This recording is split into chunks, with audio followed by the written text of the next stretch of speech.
अजीजा ने मना आपको आपके भाई आदिल राजा का सलाम पहुंचे। मैं आपको खुश आमदीद कहता हूं सोल्जर स्पीक्स के ऊपर। आज 20 जून 2026 है और सोल्जर स्पीक्स एक्सक्लूसिव मैं लेके आया हूं पाकिस्तान आर्मी की पल्स रिपोर्ट, जो पाकिस्तान आर्मी के मुख्तलिफ अफसरान और जवानों से जो मेरी बात हुई है, एक सिलसिला मैं चलाता हूं पल्स रिपोर्ट का। जो लेटेस्ट पल्स रिपोर्ट है वो मैं आपके साथ हूं बहू उसी तरह, बगैर किसी जो है वो एडिशन और डिलीशन के आपके साथ डिस्कस करना चाहता हूं। सबसे पहले जो मेरे पास पल्स रिपोर्ट है, उस पल्स रिपोर्ट में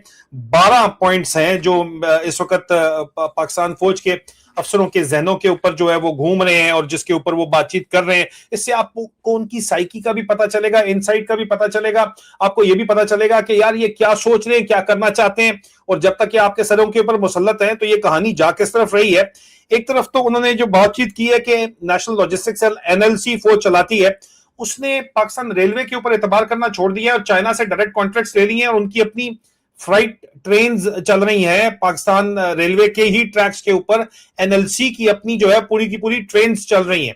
उनमें ना तो पाकिस्तान रेलवे का कोई पेंट है ना कुछ और है, ट्रेनें भी उनकी अपनी है, चला भी वो खुद रहे हैं। और पाकिस्तान रेलवे उन्होंने समझ लिया है कि यार इसको राइट ऑफ ही ऑलमोस्ट कर दिया गया है। जिस तरह पीआईए के ऊपर कब्जा जो है वो फौज ने खुद अपनी फ्रंट कंपनी के जरिए करवाया है, और इसी तरह जो है वो एनएलसी भी पूरे के पूरे पाकिस्तान के लॉजिस्टिक नेटवर्क के ऊपर नेशनल लॉजिस्टिक सेल के जरिए कब्जा करके अब पाकिस्तान को, राजवाड़ा तो इन्होंने पहले से बनाया हुआ था, पाकिस्तान को फौजिस्तान तो खोतिस्तान ने पहले ही बनाया हुआ था, लेकिन अब वो मुकम्मल कब्जा पाकिस्तान के ऊपर करने का जो है वो प्लान है। दूसरा, उसके ऊपर मजीद जॉब्स क्रिएट की जा रही हैं रिटायर्ड अफसरान की और हाजिर सर्विस अफसरान की, लेकिन फिर भी मामला फंसा हुआ है इस वक्त। एडहॉक बेसिस के ऊपर जो जनरल भी बैठे हुए हैं, प्रमोशन हो चुकी है, लेकिन एडहॉक बेसिस के ऊपर वर्बल एक्सटेंशन के ऊपर लेफ्टिनेंट जनरल और मेजर जनरल बैठे हुए हैं, तो उनके लिए नई सीटें बनाने के लिए भी कब्जा मुकम्मल करके नई सीटें बनाने का प्रोग्राम चलाया जा रहा है। पाकिस्तान के ऊपर अगर कोई थोड़ा बहुत कब्जा रह गया था तो उसको भी मुकम्मल किया जा रहा है। और उसके अलावा यहाँ पे जाहिर बात है कि लैंड माफिया से लेके इस वक्त लॉजिस्टिक तक ट्रांसपोर्ट माफिया भी अपना बना के ट्रांसपोर्ट भी अपनी चलाना चाहते हैं, नौकरियां लगाना चाहते हैं। लैंड माफिया तो पहले ही जो है वो सबसे बड़ा फौज का मौजूद है, उसके अंदर मजीद नौकरियां क्रिएट करने की कोशिश की जा रही है, लेकिन उनको मसला ये फंसा हुआ है कि ओवरसीज पाकिस्तानी इन्वेस्टमेंट नहीं कर रहे हैं। और ओवरसीज पाकिस्तानी क्यों के इन्वेस्टमेंट नहीं कर रहे हैं, इसलिए मार्केट जो है वो चल नहीं रही है, तो इसलिए प्राइम प्रॉपर्टीज उनके ऊपर कब्जा किया जा रहा है, जहां पे आगे चल के चाइनीज यहां पे आएंगे, उनको मुल्क बेचना है तो उनकी इन्वेस्टमेंट पॉसिबल हो सकती है। लेकिन इस वक्त चाहे चाइना हो, चाहे अमेरिका हो, चाहे कुछ कहीं और हो, पैसे कहीं से भी नहीं आ रहे, इन्वेस्टमेंट पाकिस्तान में कहीं से भी नहीं आ रही। और जीएचक्यू की एक ताजा तरीन रिपोर्ट के मुताबिक इस बात को डिस्कस किया गया है कि हमें अपनी फौज की अपनी इकोनॉमी जो है वो हमें चलानी पड़ेगी और अपने कंटोनमेंट्स को मजीद महफूज बनाना पड़ेगा, और उन कंटोनमेंट्स और उससे रिलेटेड जो एक एलीट सर्कल है उसको तो अपने कंट्रोल के अंदर रखना पड़ेगा। लेकिन जाहिर बात है जो लोग भूखे नंगे होंगे वो हमारे ऊपर लॉ एंड ऑर्डर की सिचुएशन बनेगी, तो फिर ये जो सीसीडी टाइप डिपार्टमेंट है, सोहेल जफर चट्टा टाइप के लोग हैं, इनको मजीद ऑन बोर्ड करके हमें मजीद दहशत फैलानी पड़ेगी ताकि हमारी तरफ कोई देखे ना, क्योंकि हालात उसी तरफ जा रहे हैं। और तमाम के तमाम इस वक्त जो पैसा है वो बताया जा रहा है कि जितना भी पैसा इस वक्त बनाया जा रहा है, पैसा तो बनाया जा रहा है पाकिस्तान के अंदर, ऐसी बात नहीं है पैसा नहीं बनाया जा रहा, लेकिन पैसा जो बनाया जा रहा है वो इंडिविजुअल बिजनेसेस के जरिए। फौजी कहते हैं कि अफसरान जो किसी पोजीशन पे हैं, सेक्टर कमांडर हैं, डीजी मिलिट्री इंटेलिजेंस डीजीसी हैं, आईएसआई के अंदर हैं, वो एक ब्लैक इकोनॉमी रन करके पैसा बना रहे हैं। और न सिर्फ वो खुद पैसा बना रहे हैं, लेकिन फौज के अंदर भी एक ये स्टडी की गई है कि क्योंकि पैसा बाहर कहीं से नहीं आ रहा, तो आपको अंदर अब पैसा किस तरह जनरेट करना है। एग्जिस्टिंग सिस्टम्स मौजूद है, चाहे वो ईरानियन तेल की स्मगलिंग हो, गरीब आवाम से कराई जाती है, उनको 5,000 दिया जाता है, 5 लाख खुद कमा लिया जाता है, उनके जरिए खुद खरीदा जाए स्मगलिंग का तेल वगैरह भी। ड्रग नेटवर्क तो पहले ही चल रहा है, एक ब्लैक इकोनॉमी पैरेलल क्रिएट की जाए नॉर्थ कोरिया मॉडल के ऊपर, और वो पैसा जमा करना शुरू करे। और वो जो है ये तमाम के तमाम बिजनेसेस तो फौज के पहले चल रहे हैं, लेकिन बिजनेसेस के जरिए क्योंकि कंज्यूमर भी तो पाकिस्तानी है और कंज्यूमर कमजोर होता चला जा रहा है, तो फिर एक शेडो ब्लैक इकोनॉमी को भी मजीद मजबूत करके कोर हेडक्वार्टर्स के जरिए जीएचक्यू में हिस्सा मंगवाया जाए और उसके जरिए काम चलवाया जाए, जिसके अंदर इस वक्त ईरानियन ऑयल का जो रूट है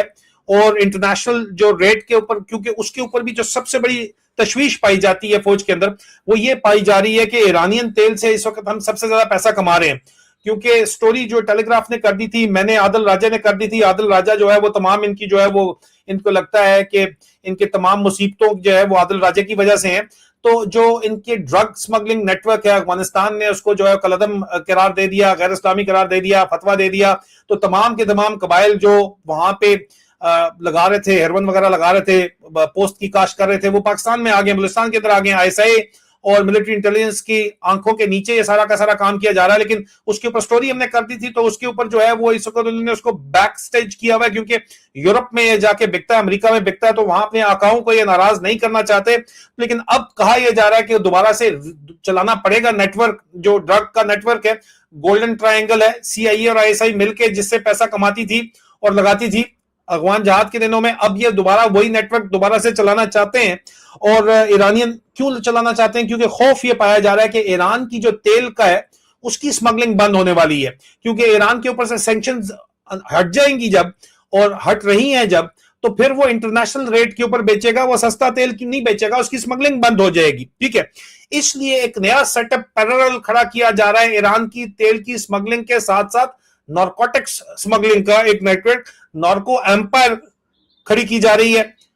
जाली नोट छापने की एम्पायर तो ऑलरेडी इनकी चल रही है, उसको दोबारा से रीएक्टिवेट किया जा रहा है, जो कि जनरल फैज हमीद के बाद जनरल नदीम अंजुम ने चलाई थी। लेकिन नदीम अंजुम के बाद इस वक्त आसिम मलिक ने उसके ऊपर ब्रेक मारे हुए थे, लेकिन अब वो ब्रेक से पैर हटाए जा रहे हैं।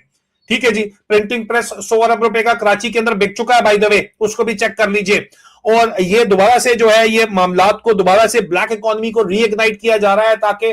पैसा क्योंकि कहीं से नहीं आ रहा, तो उसकी कमी पूरी करने के लिए, इन्वेस्टमेंट कहीं से नहीं आ रही तो कमी पूरी करने के लिए, फौज के लिए, खुद के लिए कमी पूरी करने के लिए, जो फौज और जो है वो इस वक्त बाकायदा तौर के ऊपर जो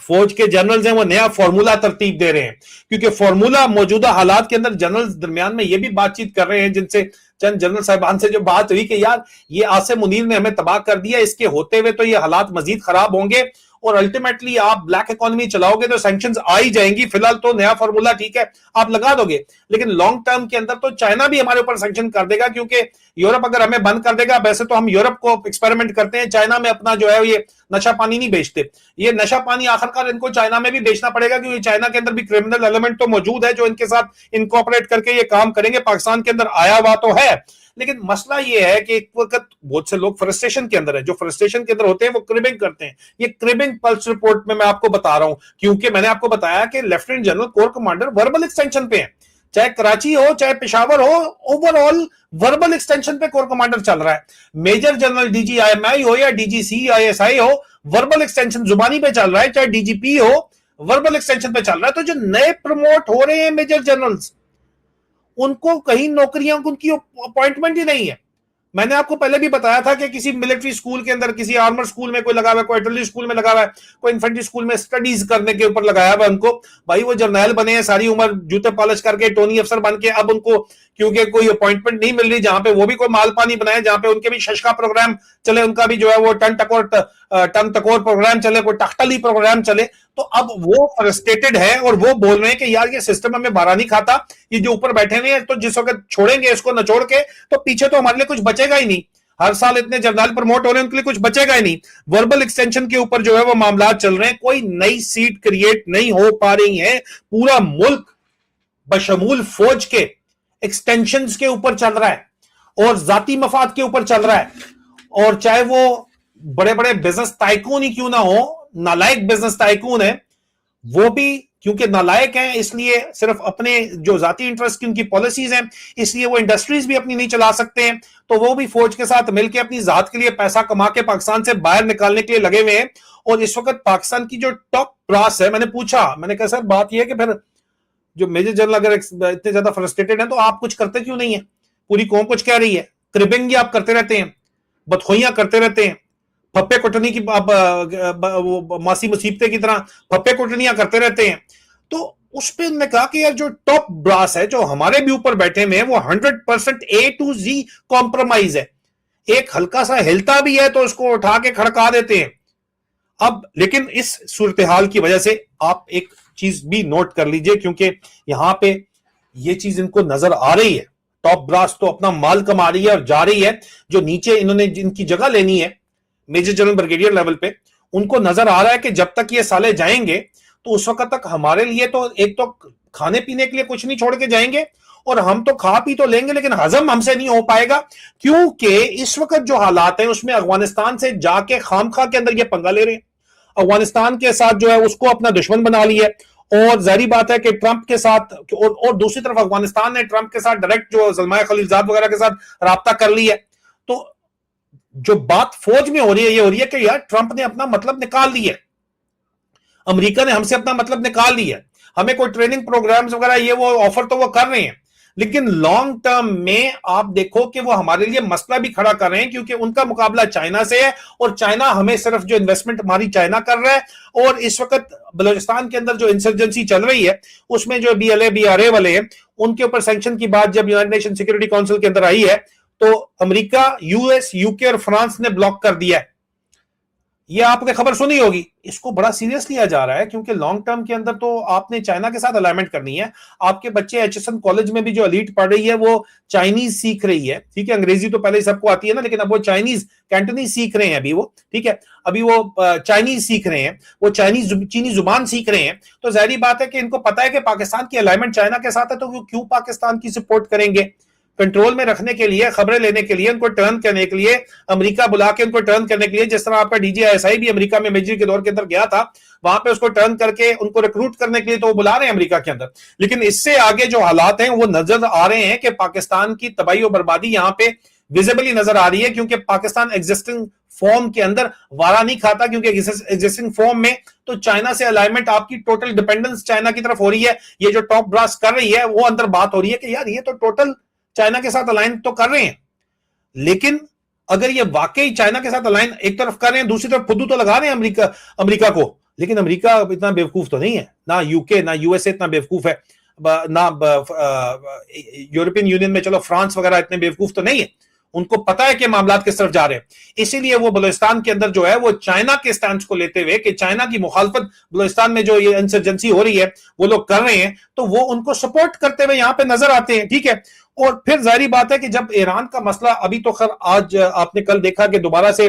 लेबनान के ऊपर इसराइल ने अटैक किया है, तो स्ट्रेट ऑफ हॉर्मुज को फिर बंद कर दिया गया, लेकिन अल्टीमेटली जोर जबरदस्ती ये मसला हल होता है। तो फिर ईरान जो है वो ये बात फौज के अंदर हो रही है कि वो अपने इंटरेस्ट देखेगा, वो कभी भी पाकिस्तान के इंटरेस्ट या किसी और के इंटरेस्ट नहीं देखेगा, जो कि सही बात है। नेशनल इंटरेस्ट को प्रायोरिटाइज देनी चाहिए। सिर्फ पाकिस्तान एक वाहिद मुल्क है जो अपने जाती कौमी मफाद को नहीं देखता, नेशनल इंटरेस्ट को नहीं देखता, फौज के मफाद को देखता है सिर्फ, और जर्नैलों के, फौज में भी जर्नैलों के मफाद को देखता है सिर्फ। पाकिस्तान वो वाहिद मुल्क है, चंद एक अफ्रीका में और कंट्रीज होंगी इस तरह की, हमारे खत्ते में तो पाकिस्तान वो वाहिद मुल्क है जो सिर्फ और सिर्फ अपनी जाती मफाद को देखता है। और इसी तरह आप देख लो कि इसके ऊपर बात हो रही है कि जारी बात है ईरान तो अपने मफाद को देखेगा तो हमारी तो गेम ओवर हो जाएगी, और ये जो फॉर्मूला इस वक्त लगाया जा रहा है उसका ये फॉर्मूला तो फेल हो जाएगा। तो अब जो नया ISI के अंदर फॉर्मूला है वो ये है कि तमाम तर जिम्मेदारी शरीफों के ऊपर डालो, शरीफों के मत्थे मार दो। अब आने वाले दिनों में आसिम मुनीर के किस्से भी आपको जो है वो मशूक आजम के साथ मजीद नजर आएंगे, सामने आएंगे, कुछ सबूत भी आएंगे, ये सब कुछ उनके मत्थे, शरीफों के मत्थे डालना चाहते हैं। और दरमियान में अंदर खाते जो है वो क्यों, क्योंकि जाहिर बात है पाकिस्तान का DGC जो है वो इस वक्त उसकी पीपल्स पार्टी के साथ मामला सेटिंग होंगे, पीपल्स पार्टी को ऊपर लाना चाहते हैं। PTI साथ आती है तो ठीक है, माइनस इमरान खान करके उनको ऑन बोर्ड ये रखेंगे, चलाएंगे, लेकिन dirty Harry major general Faisal Naseer जो है वो मुखालिफ है पाकिस्तान मुस्लिम लीग नवाज उसके खिलाफ, तो इसलिए वो अब जाहिर बात है और वो DGMI को सपोर्ट कर रही है। तो अंदर खाते हर किसी की जात की लड़ाई चल रही है, और ये पूरी फौज को पता है कि यार ये अपनी जाती लड़ाइयों के अंदर जो है वो पाकिस्तान को तबाह बर्बाद कर रहे हैं, और हमारे लिए कुछ खाने को छोड़ेंगे ही नहीं। और अमेरिका का अब मतलब निकल आया है, तो अमेरिका भी जो है वो भी अपना, अभी अमेरिका का भी गेम ओवर हो गया, अमेरिका का मतलब निकल आया, तो अमेरिका भी अब हमें छोड़ेगा नहीं। और अल्टीमेटली जो बलूचिस्तान की मिसाल मैंने आपको बता दी है, ये बातचीत यहां पे चल रही है। और बलूचिस्तान के अंदर मेरी लोगों से बात हुई है, वो कहते हैं जी बिल्कुल 100%, क्योंकि चाइना के मुखालफत इस वक्त जो है वो ये बलूचिस्तान में इंसर्जन करते हैं, तो जाहिर बात है कि वो इस वजह से उनको अब सपोर्ट करते हुए नजर आते हैं। यहां पे हालात चेंज हो रहे हैं वेस्ट के, क्योंकि आपकी मजबूरी, पाकिस्तान के जनरलों ने अमेरिका के साथ भी डबल गेम कर रहे थे, मतलब कमिट कर रहे हैं, चाइना के साथ भी डबल गेम कर रहे हैं, लेकिन अब अल्टीमेटली आपको चाइना की गोद में जाके बैठना ही पड़ेगा। आपको एक साइड चूज करनी पड़ेगी, क्योंकि चाइना ने आपको कहा है कि बेटा मजीद डॉलर तभी आएगा जब आप वहां से फारिग करके अपना काम यहां पे आओगे। यहां पे आओगे तो वो लोग जहां पे आपके बच्चे हैं, यहां पे वेस्टर्न कंट्रीज में जहां पे आपके बच्चे हैं, चाहे वो डीजीएमआई हो चाहे डीजीसी हो, दुबई भी वेस्टर्न कंट्री से अलाइंड है, चाहे वो कोर कमांडर्स हो ऑस्ट्रेलिया के अंदर, अमेरिका के अंदर, इनके बच्चे यहां पे, इनकी जायदादें यहां पे हैं, आपके ख्याल के अंदर ये लोग छोड़ेंगे इनको? सवाल ही नहीं पैदा होता। और ये अगला दमादम मस्कल अंदर चलने वाला है, ये मैं आपको बता दूं यहां पे। और ये फौज के अंदर लोगों को पता है और गुस्सा भी है, आपके लिए नहीं, अवाम के लिए नहीं, उनकी अपनी जात के लिए कि यार साढ़े से खान को छड़ेंगे नहीं। ये मैंने आपको रॉ जो है वो रिपोर्ट दे दी है, रॉ वाली रॉ नहीं, रॉ का मतलब है कि आपको जो है वो पक्की रिपोर्ट एज इट इज दे दी। आप मुझे आप कमेंट्स बताएं आपका क्या ख्याल है। खुदा हाफिज।